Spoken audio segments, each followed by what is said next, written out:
ਵਾਹਿਗੁਰੂ ਜੀ ਕਾ ਖਾਲਸਾ ਵਾਹਿਗੁਰੂ ਜੀ ਕੀ ਫਤਿਹ। ਮਾਝ ਮਹੱਲਾ ਤੀਜਾ। ਏਕੋ ਆਪ ਫਿਰੇ ਪ੍ਰਸੰਨਾ, ਗੁਰਮੁਖ ਵੇਖੇ ਤਾਂ ਇਹ ਮਨ ਭਿੰਨਾ। ਤ੍ਰਿਸ਼ਨਾ ਤਜ ਸਹਿਜ ਸੁਖ ਪਾਇਆ, ਏਕੋ ਮਨ ਵਸਾਵਣਿਆ। ਹਉ ਵਾਰੀ ਜਿਉ ਵਾਰੀ, ਇਕ ਸਿਉ ਚਿਤ ਲਾਵਣਿਆ। ਗੁਰਮੁਖ ਮਨ ਇਕਤ ਘਰ ਆਇਆ, ਸੱਚੇ ਰੰਗ ਰਗਾਵਣਿਆ। ਮਾਝ ਮਹੱਲਾ ਤੀਜਾ। ਸਤਿਗੁਰ ਜੀ ਉਪਦੇਸ਼ ਕਰਦੇ ਹਨ ਕਿ ਜਿਹੜਾ ਇੱਕ ਹੈ, ਜਿਹਦੇ ਅੰਦਰ ਇੱਛਾ ਪੈਦਾ ਹੋ ਜਾਂਦੀ ਹੈ, ਫਿਰ ਉਹ ਆਪ ਵੱਖਰੀਆਂ ਵੱਖਰੀਆਂ ਜੁਮਨਾਂ ਵਿੱਚ ਫਿਰਦਾ ਹੈ, ਭਰਮ ਵਿੱਚ ਹੋਣ ਕਰਕੇ। ਗੁਰਮੁਖੀ ਵੇਖੇ ਤਾਂ ਇਹ ਮਨ ਭਿੰਨਾ। ਜੇ ਗਿਆਨ ਦੀ ਕਿਰਪਾ ਦੁਆਰਾ ਦੇਖੇ, ਗੁਰਬਾਣੀ ਦੇ ਉਪਦੇਸ਼ ਨੂੰ ਮੰਨ ਲਵੇ, ਸੁਣ ਲਵੇ, ਤਾਂ ਉਹਨੂੰ ਗ੍ਰਹਿਣ ਕਰ ਲਵੇ, ਤਾਂ ਫਿਰ ਜੇ ਦੇਖੇ ਆਪਣੇ ਮਨ ਨੂੰ, ਆਪਣੇ ਆਪ ਨੂੰ ਦੇਖੇ, ਤਾਂ ਇਹ ਫਿਰ ਮਨ ਭਿੱਜ ਜਾਂਦਾ ਹੈ। ਜੇ ਗੁਰਬਾਣੀ ਦੇ ਉਪਦੇਸ਼ ਨਾਲ ਦੇਖੀਏ, ਉਹਦੀ ਸਮਝ ਲੈ ਕੇ ਦੇਖੀਏ, ਤਾਂ ਇਹ ਮਨ ਜਿਹੜਾ ਫਿਰ ਸੱਚ ਵਿੱਚ ਭਿੱਜ ਜਾਂਦਾ ਹੈ, ਜਿਹੜਾ ਬਾਹਰਮੁਖੀ ਹੋਣ ਕਰਕੇ ਇੱਧਰ ਉੱਧਰ ਭੱਜਿਆ ਫਿਰਦਾ ਹੈ। ਤ੍ਰਿਸ਼ਨਾ ਤਜ ਸਹਿਜ ਸੁਖ ਪਾਇਆ। ਜਿਹੜੀ ਤ੍ਰਿਸ਼ਨਾ ਹੈਗੀ ਆ, ਤ੍ਰਿਸ਼ਨਾ ਕਿਸੇ ਵਿਰਲੇ ਕੀ ਹੀ ਬੁਝੀ ਰਹੀ। ਹੁਣ ਤ੍ਰਿਸ਼ਨਾ ਕੀ ਹੈ? ਮਨ ਦੇ ਅੰਦਰ ਮਾਇਆ ਦੀਆਂ ਇਛਾਵਾਂ ਜਿਹੜੀਆਂ ਹਨ, ਇਹ ਤ੍ਰਿਸ਼ਨਾ ਹੈਗੀ ਆ। ਅਤੇ ਇਹ ਜੇ ਤਜ ਦੇਵੇ, ਇਹਨੂੰ ਜੇ ਛੱਡ ਦੇਵੇ, ਇਹਨੂੰ ਜੇ ਤਿਆਗ ਦੇਵੇ, ਤਾਂ ਫਿਰ ਇਹ ਜਾਗਰਤ ਅਵਸਥਾ ਹੋ ਕੇ ਸੁੱਖ ਪਾ ਲੈਂਦਾ ਹੈ। ਤਾਂ ਫਿਰ ਜਿਹੜਾ ਹੁਕਮ ਹੈ, ਏਕੋ ਮਨ ਵਸਾਵਣਾ, ਜਿਹੜਾ ਹੁਕਮ ਹੈ ਉਹਨੂੰ ਆਪਣੇ ਮਨ ਵਿੱਚ ਵਸਾ ਲੈਂਦਾ ਹੈ। ਹਉ ਵਾਰੀ ਜਿਉ ਵਾਰੀ, ਇੱਕ ਸਿਉ ਚਿਤ ਲਾਵਣਿਆ। ਗੁਰਮਤਿ ਮਨ ਇਕਤ ਘਰ ਆਇਆ, ਸੱਚੇ ਰੰਗ ਰਗਾਵਣਿਆ। ਰਹਾਉ। ਗੁਰਮਤਿ ਗੁਰੂ ਵਾਲੀ ਮੱਤ ਲੈ ਲੈਂਦਾ ਹੈ।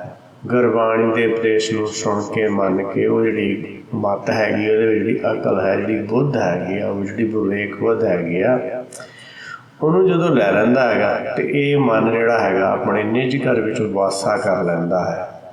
ਫਿਰ ਇਹ ਸੱਚੇ ਦੇ ਰੰਗ ਵਿੱਚ ਸੱਚ ਦਾ ਉਪਦੇਸ਼ ਸੁਣ ਕੇ, ਸੱਚ ਦਾ ਗਿਆਨ ਲੈ ਕੇ, ਉਹਨਾਂ ਗੁਣਾਂ ਨੂੰ ਧਾਰਨ ਕਰ ਲੈਂਦਾ ਹੈ।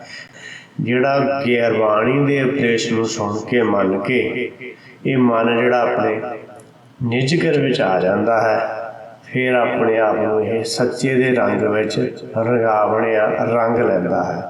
ਭਾਵ ਸੱਚ ਦੇ ਗੁਣਾਂ ਨੂੰ ਧਾਰਨ ਕਰ ਲੈਂਦਾ ਹੈ। ਪਰ ਇਹ ਹੁੰਦਾ ਸਿਰਫ ਗੁਰਮਤਿ ਨਾਲ ਹੈਗਾ, ਆਪਣੀ ਮਨਮੱਤ ਨਾਲ ਨਹੀਂ ਹੁੰਦਾ। ਆਪ ਆਪਣੀ ਬੁੱਧ ਹੈ ਜੇਤੀ, ਵਰਨਤ ਭਿੰਨ ਭਿੰਨ ਤੋਹ ਤੇਤੀ, ਉਹਦੇ ਨਾਲ ਨਹੀਂ ਹੁੰਦਾ। ਗੁਰ ਕੀ ਮਤਿ ਲੈ ਆਨੇ, ਭਗਤੀ ਬਿਨਾ ਬਹੁ ਡੂਬੇ ਸਿਆਣੇ। ਹਰ ਕੀ ਭਗਤ ਕਰੋ ਮਨ ਮੀਤ, ਨਿਰਮਲ ਹੋਏ ਤੁਮਾਰੋ ਜੀਤ।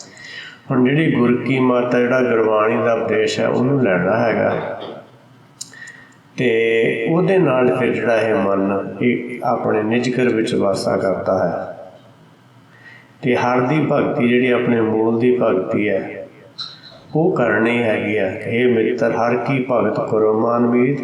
ਹਰ ਦੀ ਭਗਤੀ ਕਰਨ ਦੇ ਨਾਲ ਜਿਹੜਾ ਨਿਰਮਲ ਚਿੱਤ ਹੋ ਜਾਂਦਾ ਹੈ। ਚਿੱਤ ਵਿੱਚ ਜਿਹੜੀ ਅਗਿਆਨਤਾ ਉਹ ਦੂਰ ਹੋ ਜਾਂਦੀ ਹੈ, ਕਿਉਂਕਿ ਆਪੇ ਜਪੋ ਆਪਣਾ ਜਾਪ, ਜਲ ਥਲ ਮਈਅਲ ਆਪੇ ਆ।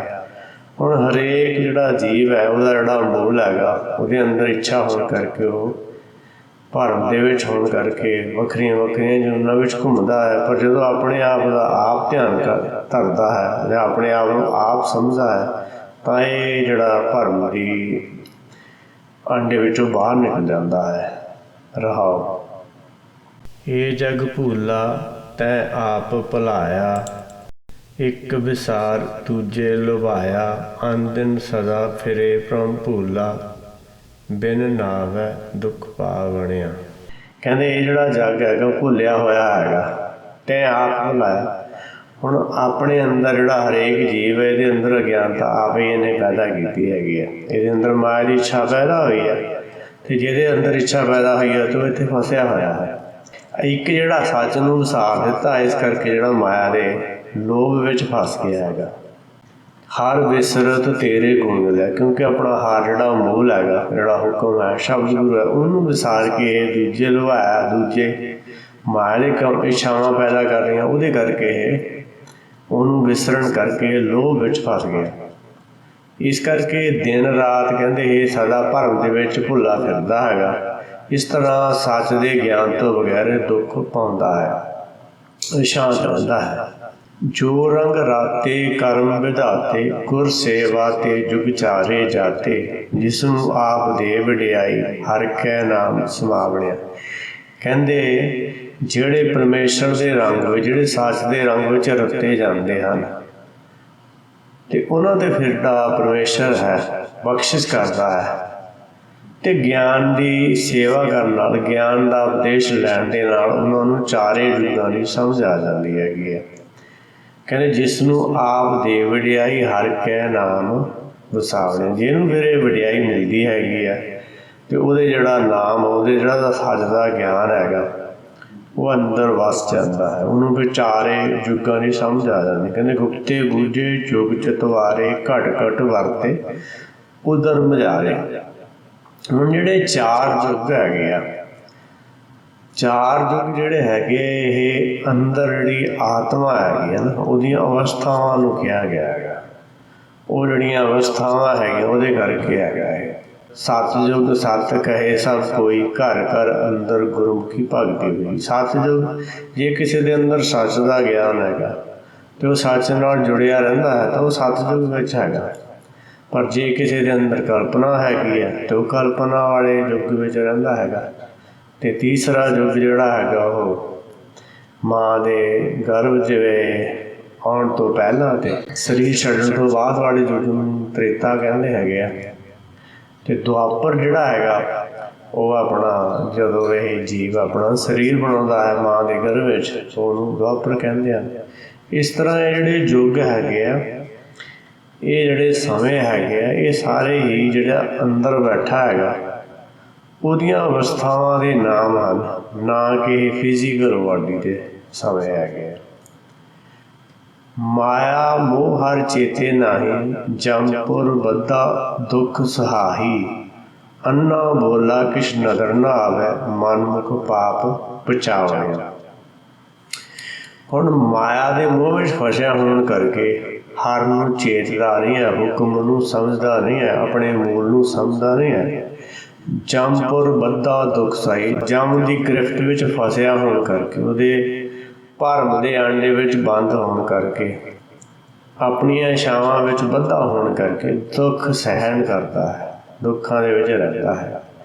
ਅੰਨਾ ਵੀ ਹੈ ਤਾਂ ਬੋਲਾ ਵੀ ਹੈਗਾ। ਅੰਨਾ ਬੋਲਾ ਇਸ ਕਰਕੇ ਹੈ ਕਿਉਂਕਿ ਇਹਨੂੰ ਜਿਹੜਾ ਸੱਚ ਦਿਸਦਾ ਨਹੀਂ ਹੈਗਾ ਤੇ ਨਾ ਇਹਨੂੰ ਸੱਚ ਸੁਣਦਾ ਹੈਗਾ। ਇਸ ਕਰਕੇ ਇਹਨੂੰ ਕੁਛ ਵੀ ਨਜ਼ਰ ਨਹੀਂ ਆਉਂਦਾ। ਜਿਹੜਾ ਮਨੁੱਖ ਹੈਗਾ ਇਸ ਤਰ੍ਹਾਂ ਪਾਪ ਦੇ ਵਿੱਚ ਪਚਦਾ ਹੈਗਾ। ਪਾਪ ਕੀ ਹੈਗਾ? ਗੁਰਬਾਣੀ ਨੂੰ, ਸੱਚ ਨੂੰ ਇਗਨੋਰ ਕਰਨਾ, ਸੱਚ ਨੂੰ ਨਾ ਮੰਨਣਾ, ਆਪਣੀ ਮਨ ਦੀ ਮਰਜ਼ੀ ਪਿੱਛੇ ਚੱਲਣਾ, ਇਹ ਪਾਪ ਕਰਮ ਹੈਗਾ। ਇਸ ਤਰ੍ਹਾਂ ਇਹ ਪਾਪ ਕਰਦਾ। ਪਾਪ ਕੋਈ ਦੂਸਰਾ ਸੰਸਾਰੀ ਗੱਲ ਨਹੀਂ ਹੈਗੀ।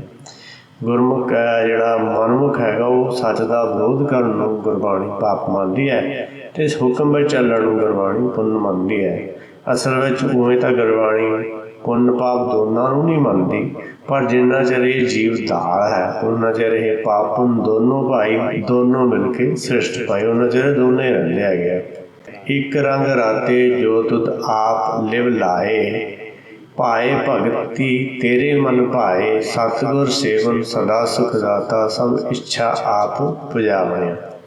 ਹੁਣ ਜਿਹੜੇ ਕਹਿੰਦੇ ਇੱਕ ਦੇ ਰੰਗ ਵਿੱਚ ਰੱਤੇ ਜਾਂਦੇ ਹਨ, ਉਹਨਾਂ ਨੂੰ ਤੂੰ ਆਪ ਲਾਉਂਦਾ ਹੈਗਾ। ਹੁਣ ਆਪ ਲਾਉਣ ਦਾ ਮਤਲਬ ਕਿ ਜਿਹੜਾ ਮਨ ਹੈਗਾ, ਜਦੋਂ ਹੁਕਮ ਅਨੁਸਾਰ ਹੀ ਹੋ ਜਾਂਦਾ ਹੈਗਾ ਤਾਂ ਫਿਰ ਪਰਮੇਸ਼ਰ ਇਹ 'ਤੇ ਕਿਰਪਾ ਕਰਦਾ ਹੈਗਾ ਅਤੇ ਭਾਏ ਭਗਤੀ ਤੇਰੇ ਮਨ ਭਾਏ। ਜਿਹੜਾ ਭਾਏ ਭਗਤੀ ਕਰਦਾ, ਜਿਹਦੇ ਅੰਦਰ ਸੱਚ ਦੀ ਇੱਛਾ ਹੁੰਦੀ ਹੈ, ਸਤ ਸੰਤੋਖ ਹੋਵੇ ਅਰਦਾਸ ਤਾਂ ਸੁਣ ਸਤ ਬਹਾਲੇ ਪਾਸ, ਸੱਚ ਨੂੰ ਸਮਝਣ ਦੀ ਇੱਛਾ ਹੁੰਦੀ ਹੈ, ਭੁੱਖ ਹੁੰਦੀ ਹੈ, ਉਹ ਤੇਰੇ ਮਨ ਨੂੰ ਭਾਉਂਦੇ ਹਨ ਅਤੇ ਉਹ ਉਸ ਰੰਗ ਵਿੱਚ ਜਿਹੜੇ ਲੱਗ ਜਾਂਦੇ ਹਨ, ਫਿਰ ਉਹਨਾਂ ਨੂੰ ਅੱਗੇ ਤੋਂ ਅੱਗੇ ਤੋਂ ਸੋਝੀ ਬਖਸ਼ਦਾ ਹੈ। ਜਿਹੜੇ ਸਤਿਗੁਰ ਦੀ ਸੇਵਾ, ਸੱਚ ਦੇ ਗਿਆਨ ਦੀ ਸੇਵਾ ਕਰਦੇ ਹਨ, ਉਹ ਸਦਾ ਸੁੱਖ ਦਾਤੇ ਬਣ ਜਾਂਦੇ ਹਨ ਅਤੇ ਸਾਰੀਆਂ ਇੱਛਾਵਾਂ ਉਹਨਾਂ ਦੀਆਂ ਪੂਰੀਆਂ ਹੋ ਜਾਂਦੀਆਂ। ਇੱਛਾ ਪੂਰੀਆਂ ਦਾ ਇਹ ਮਤਲਬ ਨਹੀਂ ਕਿ ਉਹਨਾਂ ਦੇ ਕੋਲ ਸੰਸਾਰੀ ਪਦਾਰਥ ਜਿਹੜੇ ਹੈਗੇ ਉਹਨਾਂ ਨੂੰ ਮਿਲ ਜਾਂਦੇ ਹਨ। ਇੱਛਾ ਪੂਰੀਆਂ ਦਾ ਮਤਲਬ ਹੈ ਉਹਨਾਂ ਦੇ ਅੰਦਰ ਜਿਹੜੀ ਅਗਿਆਨਤਾ ਭਰਮ ਖਤਮ ਹੋ ਜਾਂਦਾ ਹੈ, ਜਿਹਨੂੰ ਸੱਚ ਦੀ ਸੋਝੀ ਆ ਜਾਂਦੀ, ਫਿਰ ਉਹ ਸੱਚ ਦੇ ਗਿਆਨ ਅਨੁਸਾਰ ਚੱਲਦਾ ਹੈ। ਉਹ ਫਿਰ ਸੰਸਾਰੀ ਇੱਛਾਵਾਂ ਤੋਂ ਉੱਪਰ ਉੱਠ ਜਾਂਦਾ ਹੈ। ਹਰ ਜੀਓ ਤੇਰੀ ਸਰਣਾਈ, ਆਪੇ ਬਖਸ਼ੇ ਦੇ ਵਡਿਆਈ, ਜਮ ਕਾਲ ਤਿਸ ਨੇੜ ਨਾ ਆਵੈ, ਜੋ ਹਰ ਹਰ ਨਾਮ ਧਿਆ ਬਣਿਆ। ਸਤਿਗੁਰੂ ਜੀ ਉਪਦੇਸ਼ ਕਰਦੇ ਹਨ ਕਿ ਜਿਹੜੇ ਹਰ ਜੀਓ ਜਿਹੜਾ ਆਪਣਾ ਮੂਲ ਉਹਦੀ ਸ਼ਰਨ ਵਿੱਚ ਆ ਜਾਂਦਾ ਹੈਗਾ, ਫਿਰ ਉਹਨਾਂ ਨੂੰ ਤੂੰ ਆਪ ਹੀ ਬਖਸ਼ ਦਿੰਦਾ ਅਤੇ ਆਪ ਹੀ ਫਿਰ ਉਹਨਾਂ ਨੂੰ ਵਡਿਆਈ ਦਿੰਦਾ। ਜਿਹੜਾ ਪਰਮੇਸ਼ਰ ਹੈਗਾ, ਜਿਹੜਾ ਸੱਚ ਦੇ ਗਿਆਨ ਦੀ ਸ਼ਰਨ ਵਿੱਚ ਆ ਜਾਂਦਾ ਹੈ, ਜੋ ਸ਼ਰਨ ਆਏ ਤਿਸ ਕੰਠ ਲਾਏ, ਹਰ ਬਿਰਧ ਸੁਆਮੀ ਸੰਦਾ। ਕਿਉਂਕਿ ਉਹਦਾ ਗੁਣ ਹੈਗਾ ਕਿ ਜਿਹੜਾ ਉਹਦੀ ਸ਼ਰਨ ਵਿੱਚ ਆਉਂਦਾ ਉਹਨੂੰ ਬਖਸ਼ ਦਿੰਦਾ ਹੈਗਾ। ਇਸ ਤਰ੍ਹਾਂ ਜਿਹੜੇ ਤੇਰੇ ਸ਼ਰਨ ਵਿੱਚ ਆ ਜਾਂਦੇ ਹਨ ਉਹਨਾਂ ਨੂੰ ਤੂੰ ਬਖਸ਼ ਦਿੰਦਾ ਹੈ, ਉਹ ਹੁਕਮ ਦੀ ਵਡਿਆਈ ਕਰਦੇ ਹਨ। ਇਸ ਤਰ੍ਹਾਂ ਉਹਨਾਂ ਦੀ ਵੀ ਵਡਿਆਈ ਹੁੰਦੀ ਹੈ। ਕਹਿੰਦੇ ਜਮ ਕਾਲ ਤਿਸ ਨੇੜ ਨਾ ਆਵੇ। ਹੁਣ ਜਿਹੜਾ ਜਮ ਅਤੇ ਕਾਲ ਦੋ ਸ਼ਬਦ ਹੈਗੇ ਆ। ਜਿਹੜਾ ਆਤਮਾ ਹੈਗੀ ਭਰਮ ਹੈਗਾ, ਅਤੇ ਜਿਹੜਾ ਸਰੀਰ ਹੈਗਾ, ਸਰੀਰ ਦੇ ਕਰਕੇ, ਸਰੀਰ ਸਮਾਬੱਧ ਹੋਣ ਕਰਕੇ ਇਹਦੇ 'ਤੇ ਜਿਹੜਾ ਸਮੇਂ ਦਾ ਅਸਰ ਹੈਗਾ।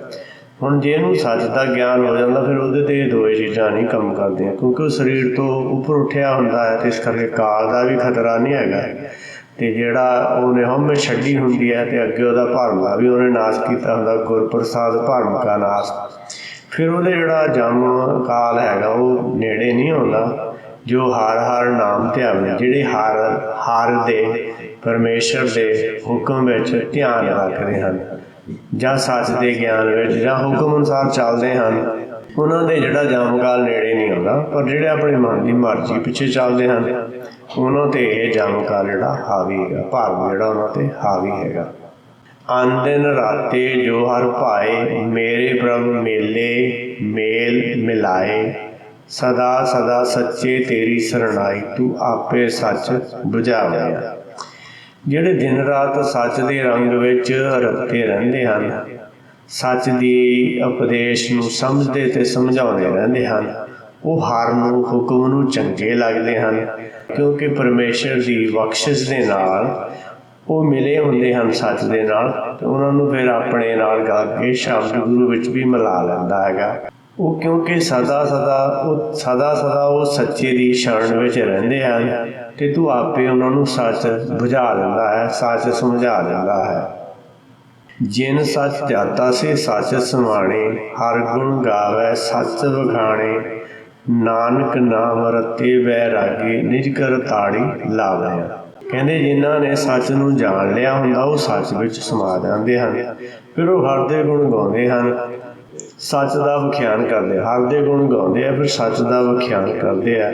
ਨਾਨਕ ਜੀ ਕਹਿੰਦੇ ਜਿਹੜੇ ਨਾਮ ਰਤੇ ਉਹ ਬੈਰਾਗੀ ਹੁੰਦੇ ਹਨ, ਫਿਰ ਉਹ ਨਿਜ ਘਰ ਵਿੱਚ ਉਹ ਅੱਗੇ ਤੋਂ ਅੱਗੇ ਹੁਕਮ ਨੂੰ ਸਮਝਦੇ ਹਨ। ਫਿਰ ਹੁਕਮ ਨੂੰ ਸਮਝ ਕੇ ਫਿਰ ਪਹਿਲਾਂ ਰਾਗੀ ਹੈ, ਜਿੰਨਾ ਚਿਰ ਮਾਇਆ ਦੀਆਂ ਇਛਾਵਾਂ ਇਹ ਆਪਾਂ ਜਿਹੜਾ ਜੀਵ ਇਹ ਰਾਗੀ ਹੈਗਾ, ਜਦੋਂ ਬਾਹਰਮੁਖੀ ਤੋਂ ਧਿਆਨ ਅੰਤਰਮੁਖੀ ਕਰ ਲੈਂਦਾ ਫਿਰ ਬੈਰਾਗੀ ਹੋ ਜਾਂਦਾ ਹੈ। ਬੈਰਾਗੀ ਜਦੋਂ ਨਿਜ ਘਰ ਪਹੁੰਚਿਆ ਉਦੋਂ ਬੈਰਾਗੀ ਹੈ, ਮਾਇਆ ਵੱਲੋਂ ਮੂੰਹ ਮੋੜਿਆ ਹੈ। ਪਰ ਜਦੋਂ ਅੰਦਰ ਫਿਰ ਸ਼ਬਦ ਦੀ ਵਿਚਾਰ ਕਰਦਾ, ਹੁਕਮ ਨੂੰ ਸਮਝਦਾ ਹੈ, ਜਦੋਂ ਅੰਦਰ ਸ਼ਬਦ ਗੁਰੂ ਪ੍ਰਗਟ ਹੋ ਜਾਂਦਾ ਹੈ, ਹੁਕਮ ਅਨੁਸਾਰੀ ਹੋ ਜਾਂਦਾ, ਫਿਰ ਉਹ ਅਨੁਰਾਗੀ ਬਣ ਜਾਂਦਾ ਹੈ। ਅਨੁਰਾਗੀ ਜਦੋਂ ਬਣ ਜਾਂਦਾ, ਫਿਰ ਇਹ ਹੁਕਮ ਦਾ ਗੁਰਬਾਣੀ ਦਾ ਉਪਦੇਸ਼ ਜਿਹੜਾ ਹੈ ਉਹ ਲਿਆ ਹੁੰਦਾ ਹੈ, ਜਿਹੜੀ ਉਹਦੀ ਸੋਝੀ ਆਈ ਹੁੰਦੀ ਹੈ, ਫਿਰ ਉਹ ਦੂਸਰਿਆਂ ਨੂੰ ਵੀ ਸਮਝਾਉਣ ਵਿੱਚ ਉਹਦੀ ਹੈਲਪ ਕਰਦਾ ਹੈ, ਦੂਸਰਿਆਂ ਦੀ ਵੀ ਹੈਲਪ ਕਰਦਾ ਹੈ। ਇਸ ਤਰ੍ਹਾਂ ਰਾਗੀ, ਬੈਰਾਗੀ ਅਤੇ ਅਨੁਰਾਗੀ ਤਿੰਨ ਸ਼ਬਦ ਹੁੰਦੇ ਹਨ। ਇਹ ਤਿੰਨੋਂ ਅਵਸਥਾਵਾਂ ਦੇ ਹੀ ਨਾਮ ਹਨ। ਅਤੇ ਇਸ ਤਰ੍ਹਾਂ ਇਹ ਜਿਨ੍ਹਾਂ ਨੇ ਸੱਚ ਨੂੰ ਜਾਣ ਲਿਆ ਹੁੰਦਾ ਹੈ ਉਹ ਫਿਰ ਸੱਚ ਵਿੱਚ ਹੀ ਸਮਾ ਜਾਂਦੇ ਹਨ। ਗੁਰ ਸ਼ਬਦ ਸਮਾਏ ਅਵਰ ਨਾ ਜਾਣੇ ਕੋਈ, ਫਿਰ ਉਹ ਸ਼ਬਦ ਵਿੱਚ ਸਮਾ ਜਾਂਦੇ ਹਨ, ਉਹਨਾਂ ਲਈ ਫਿਰ ਦੂਸਰਾ ਕੋਈ ਨਹੀਂ ਰਹਿੰਦਾ, ਸੱਚ ਹੀ ਸੱਚ ਰਹਿ ਜਾਂਦਾ ਹੈ। ਵਾਹਿਗੁਰੂ ਜੀ ਕਾ ਖਾਲਸਾ, ਵਾਹਿਗੁਰੂ ਜੀ ਕੀ ਫਤਿਹ।